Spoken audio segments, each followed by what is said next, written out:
जय हिंद everyone, this is C Ankit Tilha. अगर आपके मन में कोई सा भी सवाल है कंपनी सेक्रेटरी सीएस कोर्स को लेकर के कि सीएस क्या होता है, सीएस करने में कितना समय लगता है, इसमें कितने स्टेजेस होते हैं, आखिर सीएस का स्कोप क्या है, हर एक सवाल का जवाब मैंने अपने आने वाले सेशंस में दिया है। तो जुड़े रहिएगा हमारे साथ में। आइए चलिए जानते हैं आपके हर एक सवाल का जवाब। Everybody, this is C Ankit Tilha और आज हम लोग लीला एजुकेशन सेंटर के यूट्यूब चैनल पे ये जानेंगे कि कंपनी सेक्रेटरी क्या होता है। सीएस अगर आपको अगली बार कोई कहे कि कंप्यूटर साइंस होता है तो उसको ये वीडियो ज़रूर से फॉरवर्ड करना, अपने फ्रेंड्स के साथ में शेयर करना और अगर हमारे चैनल पे पहली बार आए हो तो हमारे साथ कनेक्टेड रहना, सब्सक्राइब्ड रहना।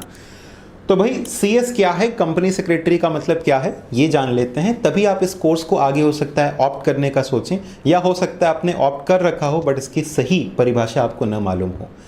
कंपनी सेक्रेटरी एक लीगल एक्सपर्ट होता है। जैसे अगर हमें आमतौर पर किसी कानून की जानकारी चाहिए हो तो हमें हमारे दिमाग में एक वकील आता है, ठीक है, एक वकील जो हमें सारी के सारी कानूनी जानकारियां देगा। लेकिन क्या एक कंपनी भी एक वकील के पास में जाएगी? नहीं, कंपनी जाएगी एक लीगल एक्सपर्ट के पास में, कंपनी सेक्रेटरी के पास में, और वो आपको सारी के सारी जानकारियां देगा। तो एक कंपनी के लिए समझ लीजिए एक वकील होता है कंपनी सेक्रेटरी, जो कि उसके सारे के सारे लीगल मैटर्स को रिजॉल्व करता है। कंपनी के ऊपर लगने वाले सारे के सारे कानून, चाहे वो कंपनीज एक्ट हो, चाहे वो आपका फेमा हो, चाहे इनकम टैक्स एक्ट हो, या कोई भी अदर रूल्स एंड रेगुलेशंस हो, सबके लिए आपका जो लीगल एक्सपर्ट है वो है कंपनी सेक्रेटरी। दूसरा सवाल इसके अंदर में आता है कि सर सीएस कोर्स कौन कराता है? तो सीएस कोर्स कराता है आईसीएसआई, पूरा नाम हुआ institute of company secretaries of India. CS कोई कॉलेज नहीं कराता है, सीएस भारत की एक संस्थान है, एक स्टैट्यूटरी कॉर्पोरेशन है विच इज आईसीएसआई। ये बॉडी आपको सीएस की डिग्री प्रोवाइड कराती है। ऑल ओवर इंडिया ये बॉडी ही इनकी एग्जामिनेशन कराती है और आपको डेजिग्नेशन देती है एक सीएस का, ठीक है। उसके बाद आप अपने नाम के आगे सीएस लगा सकते हैं, जिसका एक अलग ही प्राइड होता है। तो जी हाँ, कंपनी सेक्रेटरी एक मेंबर है आईसीएसआई का, institute of company secretaries of India का, ठीक है। ऑल ओवर इंडिया यही एग्जामिनेशंस इसके कंडक्ट कराएंगे और यही आपके डिग्री भी अलॉट करेंगे, आपके प्रोफेशन को भी यही रेगुलेट करते हैं। तीसरी चीज, क्या सर हम एक सेक्रेटरी बन जाएंगे? जी नहीं, आप एक सेक्रेटरी नहीं हैं, आपका दर्जा टॉप लेवल का है। आप कहीं ना कहीं टॉप मैनेजमेंट के साथ में बैठेंगे, आप बोर्ड ऑफ डायरेक्टर्स को उनके रूल्स एंड रेगुलेशंस को फॉलो करने में उनको एडवाइस करेंगे कंप्लायंस से जुड़ी हुई। तो आपका middle, bottom, middle, top management, आपकी हायरार्की कहाँ पे आती है? तो आपकी हायरार्की आती है सीधे टॉप लेवल ऑफ मैनेजमेंट पे, ठीक है। तो आप एक तरीके से सेक्रेटेरियल कंप्लायंस ऑफिसर के तौर पे कहलाते हैं। कंप्लायंस ऑफिसर के तौर पे आप एक सेक्रेटरी नहीं हैं। तो कंपनी सेक्रेटरी की ये डेजिग्नेशन है, ये उसका काम है और ये मतलब होता है एक सीएस का। उम्मीद है आपको समझ में आया होगा, ये मैंने आपको बड़ी आम भाषा में समझाया। आगे भी हम लोग सीएस से जुड़े हुए ऐसे ही कुछ और सेशंस को कंटिन्यू करते हैं। Thank you so much, stay connected. This was C Ankit Tilha from Leela education centre.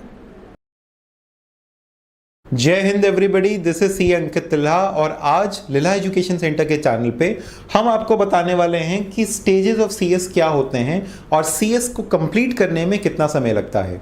अगर आप हमारे चैनल पे पहली बार आए हैं या लौट करके आए हैं तो इस चैनल को सब्सक्राइब करके ज़रूर से रखिएगा और अपने फ्रेंड्स के साथ में शेयर करिएगा। अगर आपको हमारा बताया गया कंटेंट अच्छा लगता है, यूज़फुल लगता है अपने या अपने फ्रेंड्स के लिए, तो उनके साथ में शेयर ज़रूर से करिएगा। फ्रेंड्स देखिए, सीएस के अंदर में इनफैक्ट किसी भी प्रोफेशनल कोर्स में 3 स्टेजेस होते हैं। वैसे ही सीएस में 3 स्टेजेस हैं।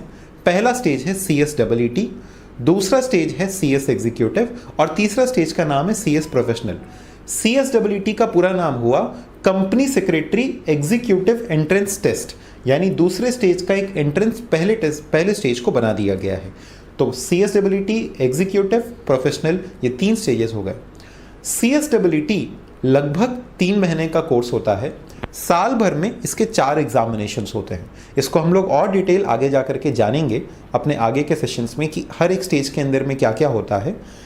बट CSEET इन टोटल आपको लगभग प्रिपेयर करने में 3 महीने लगते हैं। एग्ज़ाम से ठीक 1 महीने पहले इसके रजिस्ट्रेशंस होते हैं। CSEET के एग्ज़ाम्स हो जाने के बाद अगला एग्ज़ाम होता है आपका CS एग्जीक्यूटिव का। अब CS एग्जीक्यूटिव के लिए आपको लगभग 6 से 9 महीने लगते हैं। तो मान लो अगर आप नवंबर के महीने में CSEET क्लियर कर रहे हो तो आप अगले साल जून में CS एग्जीक्यूटिव के एग्जामिनेशंस को दे सकते हो। CS एग्जीक्यूटिव का एग्ज़ाम साल में 2 बार होता है, एक होता है जून में और एक होता है दिसंबर में। तो CS एग्जीक्यूटिव के एग्ज़ाम्स साल में 2 बार होते हैं, जून एंड दिसंबर। ठीक है, तो एक एग्ज़ाम होगा जून में। तो मान लो अगर आपने CSEET क्लियर किया है नवंबर 2022 में, तो आप CS का एग्जीक्यूटिव स्टेज अपीयर कर सकते हो जून 2023 में। अब इसके एग्जीक्यूटिव स्टेज के अंदर में होते हैं 2 ग्रुप्स, एक होता है ग्रुप 1 और एक होता है ग्रुप 2। 2 ग्रुप्स होते हैं इसके अंदर में इन टोटल। दोनों ही ग्रुप के अंदर में 4-4 पेपर के एग्जामिनेशंस होते हैं। अब जैसे ही करके आपका CSEET निकलेगा, आप आ जाओगे CS एग्जीक्यूटिव में। ग्रुप 1 ग्रुप 2 अगर आप चाहो तो दोनों एक साथ दे सकते हो, चाहो तो आप अलग अलग भी दे सकते हो डिपेंडिंग अपॉन योर सिचुएशन। इसके अपने भी कुछ ना कुछ नियम कायदे होते हैं कि कब आप कौन सा ग्रुप दे सकते हो। वो अगेन इसका एक डिटेल्ड PDF हम आपके साथ में शेयर करेंगे। बट अगर हम समझें तो लगभग 6 से 9 महीने के अंदर में आप दोनों ही ग्रुप के अपने एग्जामिनेशंस को अपीयर कर सकते हो। फिर उसके बाद अगला आता है आपका CS प्रोफेशनल, जो कि इसका आखिरी स्टेज होता है। CS प्रोफेशनल के लिए अगेन आपको 9 महीने की तैयारी करनी होती है। इसके एग्जाम्स भी जून और दिसंबर में होते हैं। तो अगर आप इसको ऐसे समझो, मान लो आपने CS एग्जीक्यूटिव निकाला जून 2023 में, तो ठीक रिजल्ट्स इसके आते हैं लगभग 2 महीने के बाद, और 2 महीने से 9 महीने जोड़ा जाए तो अगले साल जून में, यानी इसके एग्जाम्स भी जून दिसंबर में होते हैं, तो जून 2024 में आप दे पाओगे CS प्रोफेशनल का एग्जाम। ठीक है, तो लगभग हम कहेंगे ठीक 1 साल बाद वाला अटेम्प्ट आपका पड़ जाएगा CS प्रोफेशनल का। अब इसमें होते हैं 3 ग्रुप। यहाँ पे थे 2 ग्रुप 4-4 पेपर के, यानी टोटल 8 पेपर। यहाँ पे होते हैं 3 ग्रुप 3-3 पेपर के, यानी कुल मिलाकर के 9 पेपर। तो आप चाहो तो तीनों ग्रुप एक साथ दे दो, आप चाहो तो अगर एक एक पेपर करके देना चाहो, यानी एक एक ग्रुप करके देना चाहो 3-3 पेपर का, तो वैसे दे सकते हो। अगर जून वाला नहीं निकला तो आप, या फिर जून वाला में आपने सारे ग्रुप नहीं दिए, मान लो आपने 2 ग्रुप जून में दे दिए, तो अगला आप कब अपीयर कर सकते हो? दिसंबर 24 में। सर दिसंबर 24 में नहीं हुआ तो उसके बाद अगला आप कर सकते हो जून 25 के अंदर में। इस प्रकार आप अपना एग्जामिनेशन जून 25 के अंदर में अगर आप चाहो तो अपना अगला एग्जाम अपीयर कर सकते हो। यानी हर 6-6 महीने पे इसके अटेम्प्ट्स होते रहते हैं। अगर आपका प्रोफेशनल नहीं निकलता तो ऐसा नहीं है कि आपको वापस से EET से जाना पड़ेगा। एक बार आप एक स्टेज आगे पार कर गए तो आपको वापस से पीछे के स्टेज पे नहीं जाना होता है। CS में आर्टिकलशिप भी होती है। हर बड़े कोर्स के अंदर में जितनी बड़ी कोर्स की वैल्यू होती है, उतना ही बड़ा उसके सिग्नेचर की वैल्यू होती है और उतनी ही ज़्यादा उसमें ट्रेनिंग होती है। CS कोर्स के लिए आपको 21 महीने की 21 मंथ्स 1 ईयर एंड 9 मंथ्स की ट्रेनिंग करनी होती है। तो 2 साल से 3 महीना कम आपको ट्रेनिंग करनी पड़ेगी। ये ट्रेनिंग आप एक PCS मतलब प्रैक्टिसिंग कंपनी सेक्रेटरी के अंदर में एक CS के अंडर में आप जाते हैं और वहाँ पे एक ट्रेनिंग करते हैं, या आप एक कंपनी के पास में जाते हैं, उस कंपनी में भी एक CS होता है, या वो एक बड़ी कंपनी, एक लिस्टेड कंपनी हो सकती है, तो उस कंपनी के अंडर में जा करके भी आप ट्रेनिंग करते हैं। तो आप या तो एक PCS एक CS के फर्म में चले जाओगे, या तो आप एक कंपनी में चले जाओगे जिसके अंदर यूजुअली CS होते हैं, और उस कंपनी या PCS के अंडर में आप 21 महीने की ट्रेनिंग करते हैं। इसके साथ साथ में 2 और ट्रेनिंग होती है, एक होता है EDP और एक होता है CLDP। EDP आपका होता है एग्जीक्यूटिव डेवलपमेंट प्रोग्राम। ये आप CS एग्जीक्यूटिव के बाद करते हो, ई के बाद, यानी एग्जीक्यूटिव के बाद आप 30 दिन की ये ट्रेनिंग करते हो। और CS प्रोफेशनल के बाद आप करते हो CLDP, जो कि आपका होता है कॉर्पोरेट लीडरशिप डेवलपमेंट प्रोग्राम। कई लोग हम गारंटी कर सकते हैं कि CS कर रहे हैं, बट उनको भी शायद इसके बारे में जानकारी नहीं है कि ये 2 ट्रेनिंग कैसे कैसे करके करनी होती है। तो आपको अपने कोर्स की सही जानकारी होनी चाहिए इससे पहले कि आप इसको ऑप्ट करें, या ऑप्ट कर चुके हैं तो एटलीस्ट अब आपको पूरी जानकारी होनी चाहिए। तो EDP आपका होता है एग्जीक्यूटिव के बाद, ये 30 दिन की ट्रेनिंग होती है, और CLDP आपका अगेन 30 दिन का होता है, 30 से 60 दिन का कहा जाता है। तो अगेन ये आपका 30 दिन का होता है। तो ये ट्रेनिंग करने के बाद, यानी एग्जीक्यूटिव के बाद EDP और प्रोफेशनल के बाद CLDP करने के बाद, फिर आप अपना एक ACS एसोसिएट कंपनी सेक्रेटरी की डिग्री आप हासिल कर सकते हैं और अपने नाम के आगे में ACS लिख सकते हैं। जब आपके 5 साल ट्रेनिंग के 5 साल आपके प्रैक्टिस के पूरे हो जाते हैं, अगर आप प्रैक्टिस करते हैं तो आप अपने नाम की FCS फेलो कंपनी सेक्रेटरी लिख सकते हैं।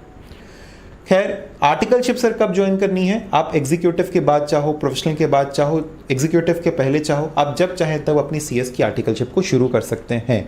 तो ये भी इसके अंदर में एक फ़ायदा है। तो देखा जाए तो CS कितना समय लेता है, हम कह सकते हैं लगभग, अगर आप इसे 1 साल का समय भी मान लें और इसे 3 महीने का समय भी माने, तो CS के अंदर में लगभग 2 साल लगते हैं। 2 साल 3 महीने मान लो, 2.25 साल मान लो, तो 2 साल की लगभग आपकी पढ़ाई होती है। अगर आप एक ग्रेजुएशन के स्टूडेंट हैं तो आप ग्रेजुएशन के साथ साथ ग्रेजुएशन पार कर चुके हैं, तो 2 साल के अंदर अंदर आप फटाफट डायरेक्टली एग्जीक्यूटिव में भी इनरोल करा सकते हैं और 2 साल के अंदर अंदर आप एक प्रोफेशनल डिग्री पा सकते हैं। तो CS एक शानदार को। Hello everyone, this is C Ankit Lilha और आज लिल्हा एजुकेशन सेंटर के चैनल पे हम आपको बताने वाले हैं कि आखिर CS का स्कोप क्या होता है। आप सभी लोग आखिर इतनी मेहनत क्यों कर रहे हैं? कंपनी सेक्रेटरी बनने का आखिर आप सोचेंगे क्यों, या क्यों आप सोच के बैठे हुए हैं? क्योंकि अल्टीमेटली आप एक अच्छी लाइफ इमेजिन करते हैं। तो आखिर क्या स्कोप है? कई बार सवाल होता है अपने मन में कि सर CS का सोच तो लिया, नाम भी काफ़ी सुना है, लेकिन इसके बाद करेंगे क्या, ये तो बताइए। तो CS बनने के बाद आप 2 तरीके से काम कर सकते हैं। या तो आप प्रैक्टिस कर सकते हो, या तो आप जॉब की फील्ड में जा सकते हो। इसके अलावा आप देखो, जो चाहो सो कर सकते हो। आप एक एजुकेटर बन सकते हो, आप अपना इंडिपेंडेंट फ्रीलांसिंग कर सकते हो, कुछ भी कर सकते हो। XYZ इन्यूमरेबल स्कोप है, लेकिन हमने 2 ब्रॉड चीज़ों को कवर अप किया है। एक है प्रैक्टिस और एक है जॉब। प्रैक्टिस जब आप करते हैं तो आप अपनी ऑफिस सेटअप करते हैं, आप एक सर्टिफिकेट ऑफ प्रैक्टिस लेते हैं और उसके अंदर में आप ये सारे काम कर सकते हैं। आप सेक्रेटरियल ऑडिट कर सकते हैं। कुछ चुनिंदा बड़ी कंपनीज को सेक्रेटरियल ऑडिट करानी पड़ती है, जैसे वो कंपनी जिनकी paid up share capital 50 crore रुपए से ज़्यादा होती है। ठीक है, कंपनी के फॉर्मेशन और क्लोजर के अंदर में आप मदद करते हैं, यानी अगर कोई कंपनी बनेगी तो आपकी मदद से, कंपनी बंद करना भी आप ही की मदद से होगा। तीसरा, हर एक कंपनी को रजिस्ट्रार ऑफ कंपनीज के पास में सालाना बहुत ढेर सारे रिटर्न्स फाइल करने पड़ते हैं। तो जैसे इनकम टैक्स की रिटर्न फाइलिंग के लिए यूजुअली कई बार CS को अप्रोच किया जाता है, कंपनी सेक्रेटरी को अप्रोच किया जाता है कंपनीज की रिटर्न फाइलिंग के लिए। चौथा, टैक्स और अदर कंसल्टेंसी मैटर्स के लिए भी, यानी टैक्सेशन का भी एक, हम ये नहीं कहेंगे महारथी ही है, बट हाँ एक अच्छा खासा जानकार कंपनी सेक्रेटरी रहता है, बिकॉज वो टैक्स लॉस भी काफ़ी हद तक अपने 2nd और 3rd स्टेज में पढ़ता है। उसके साथ कॉर्पोरेट लॉ के मैटर्स का तो भाई सबसे बड़ा जो महारथी है वो CS है।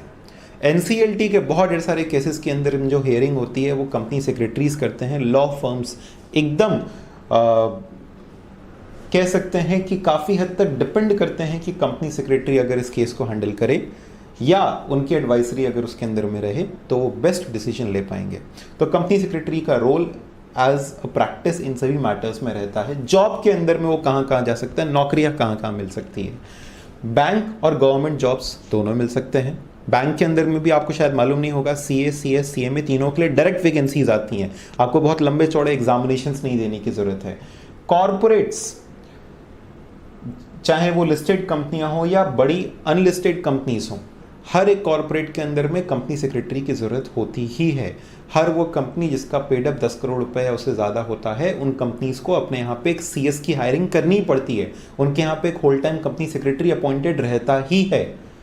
और CS फर्म्स जो ऑलरेडी जैसे प्रैक्टिस की बड़ी बड़ी कुछ फर्म्स होंगी, वो अपने यहाँ पे कंपनी सेक्रेटरीज को हायर करती हैं। और लॉ फर्म्स जैसा कि हमने आपको बताया, वो भी अपने यहाँ पे कंपनी सेक्रेटरीज को हायर करती हैं। इसके अलावा मैंने आपसे कहा कि एक CS फ्रीलांसिंग कर सकता है, लीगल डॉक्यूमेंट्स की फ्रेमिंग कर सकता है। वो कहीं पे अगर एज एन एजुकेटर वर्क करना चाहे, वो आगे PhD परस्यू करना चाहे, तो भी उसको ICSI अलग अलग तरीके से PhD परस्यू करने में मदद करता है। तो CS करने के बाद आपके पास में एक बहुत इन्यूमरेबल स्कोप रहेगा। ठीक है, तो उम्मीद है कि आपके मन में और क्लैरिटी बिल्डअप हुई होगी कि आप CS बनने के बाद क्या क्या कर सकते हैं। Everybody, this is C Ankit Lilha और आज के सेशन पे हम लोग जानने वाले हैं कि आखिर CS के लिए रजिस्टर करने की आखिरी तारीख क्या होती है। अगर आप कंपनी सेक्रेटरी के एग्जामिनेशंस के लिए प्लान कर रहे हैं, कर चुके हैं, तो ये लास्ट डेट्स नोट करके ज़रूर से रखिएगा। चैनल पे पहली बार आए हैं तो सब्सक्राइब करके रखिएगा। हम लोग CSEET, CS एग्जीक्यूटिव और प्रोफेशनल तीनों की लास्ट डेट्स को डिस्कस करेंगे। चलिए फटाफट जानते हैं। CSEET इसका पहला स्टेज होता है जिसके साल भर में 4 एग्जामिनेशंस होते हैं।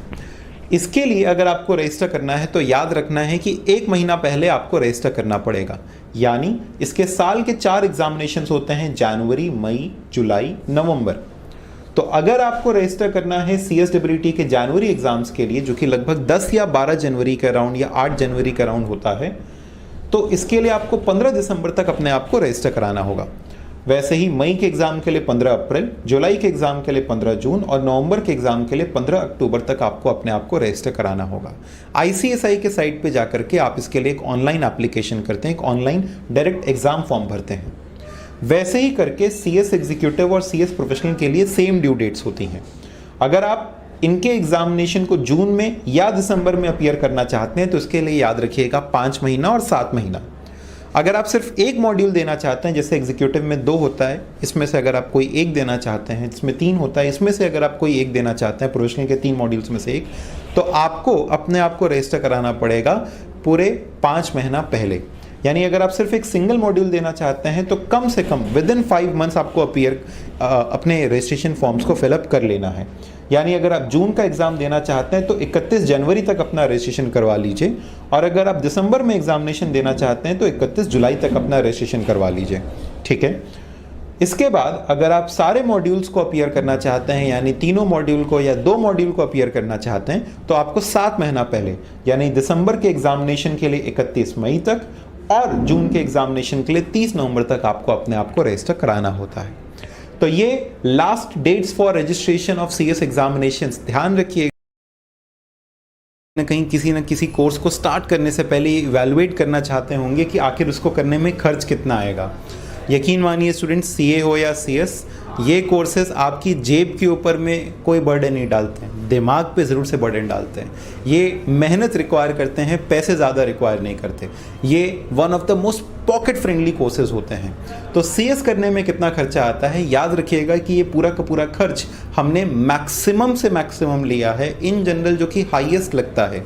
ठीक है, हो सकता है किसी जगह पे और बहुत ज़्यादा लग जाए, हो सकता है किसी जगह पे और कम में भी हो जाए। On an average, on a higher side इतना लगता है। इसके अंदर में 2 चीज़ों का खर्च हमने मेनली इंक्लूड किया है। एक जो कि आप ICSI को देते हैं, यहाँ से भी बुक्स आती हैं। दूसरा जो कि आप कोचिंग अगर सारी की सारी अटेंड करते हैं तो वो भी आपको किताबों के साथ में, स्टेशनरी के साथ में चीज़ें प्रोवाइड कराते हैं। 3 स्टेजेस हैं, लगभग 2.5 साल के पीरियड में आपको ये पूरा खर्चा बियर करना है, एक साथ पूरा का पूरा खर्च भी बियर नहीं करना है।